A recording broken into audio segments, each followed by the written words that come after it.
Hi, welcome back to Brooksy's Bass Corner and my Essential Bass Albums series, looking back at albums that in my view are essential listening for any bass player. It might be an album that sold millions worldwide and thrust the bassist onto megastardom, or it might be an album that didn't sell particularly well, but cut a niche for a particular bassist to propel the band or artist onto greater things. Or it might just be a great album in terms of the bass performance. Either way, I think these albums deserve your attention, and perhaps by watching this video you might be intrigued enough to check out the album for yourself, and who knows, maybe it will excite you as much as it excited me when I first discovered it. Sadly, due to copyright restrictions, I can't use audio examples from the album, but where suitable I will indicate particular songs and their timestamp that I'm referring to. If you enjoy the video, please hit the subscribe button below.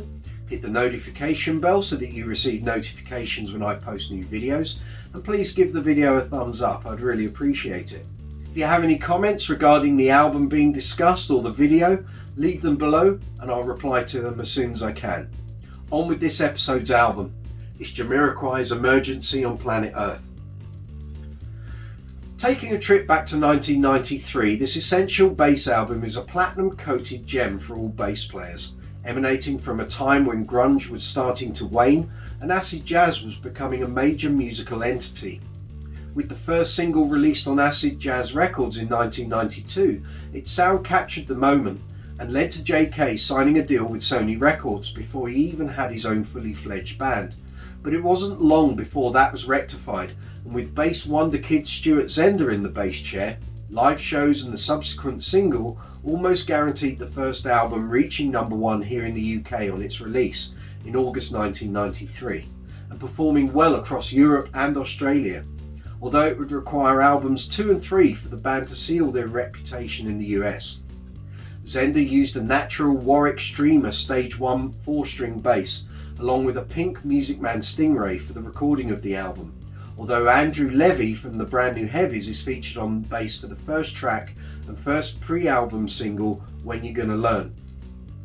Medium gauge round wounds, probably Bass Centre Elites, courtesy of the Bass Centre in Wapping at the time, were the order of the day, and although Stuart could be seen using various SWR, Trace Elliott and Hartke amplification, in the studio it's highly likely he went direct into the desk, with all effects and compression added afterwards.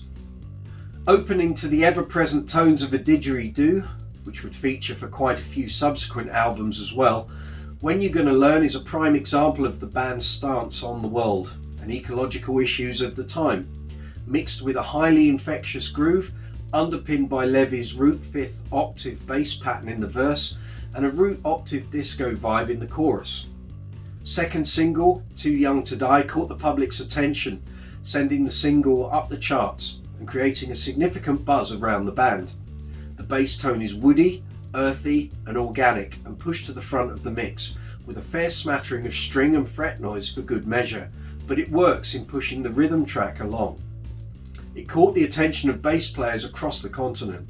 Hooked Up features a compressed bass line with a smidgen of envelope filter thrown in to give the bass tone a bubbling edge that works alongside the busy horn line. The Warwick Streamer can be heard at its woody best here, and as the album progresses, Zender's funk and fusion influences, along with Mark King and Alphonso Johnson, are obvious. If I Like It, I Do It is a good example of using space to build a bass line, with staccato finger lines and space used to good effect in the verses, building up to a busier part in the chorus, which uses a continuous descending line before working back up the fingerboard. Music of the Mind is a trippy instrumental, incorporating some fine string parts. Jay could never hide his love of disco strings, even from the start, interweaving with the keys of the late Toby Smith. The chorus has a more Latin salsa feel, again visiting a root 5th octave pattern.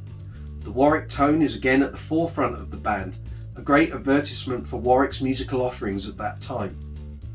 Fourth single, Emergency on Planet Earth, features a tight sounding slap line, showcasing Zender's slap skills and a tasty solo from 2 minutes 10 to 2 minutes 26. Not often that a bassist gets such exposure on a single.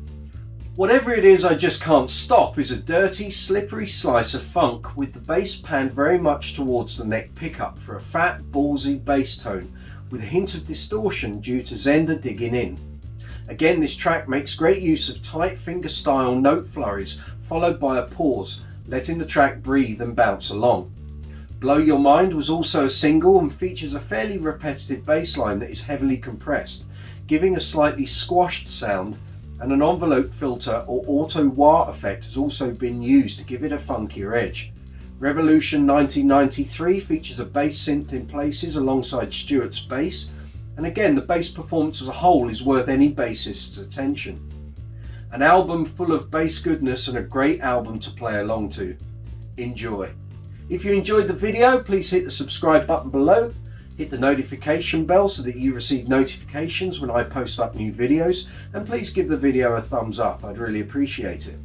If you have any questions regarding the video or the album, leave them below and I'll come back to you as soon as I can. Look forward to seeing you here again on Brooksy's Bass Corner.